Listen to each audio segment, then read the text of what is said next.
Ndërtimi i deponive rajonale do të jetë zgjidhja që deponitë e vogla dhe ilegale të hiqen në tërësi, shpreson Ministri i Ekologjisë Muhamet Hoxha. Sipas tij, me ndërtimin e deponive rajonale, siç është ajo në Rusino, do të eliminohen edhe deponitë ilegale.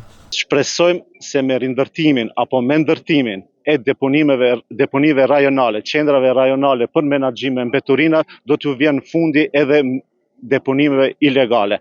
Ashtu edhe siç kemi njoftuar opinionin muajin e fundit se ne jemi në fazën e parë të realizimit të projektit për ndërtimin e qendrave rajonale për grumbullimin e mbeturinave. Njëra nga ato qendra është edhe kjo që jemi sot këtu pikërisht në Rusino, ku dhe fillojmë fazën e parë të realizimit përkatësisht sigurimin e pajisjeve apo mekanizimit i cili do t'jetë në përdorim për deponin e Rosinos dhe të shërbejë njëkohësisht të gjitha komunat të cilat grafikojnë në këtë rajon.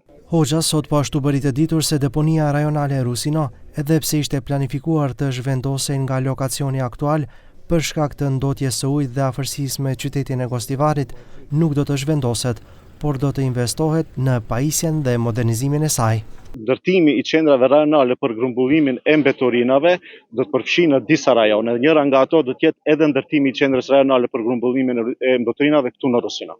Hoxha foli edhe për situatën juridike të deponisë Drislla, e cila sipas tij do të vazhdojë të mbetet në ingerencë të qytetit të Shkupit. Këtë koment të Hoxha i bëri sot gjatë inaugurimit të makinerisë së re për deponinë në Rusino në Pollok, e cila është siguruar me mbështetjen e Bergjet dhe ambasadës së Zvicrës.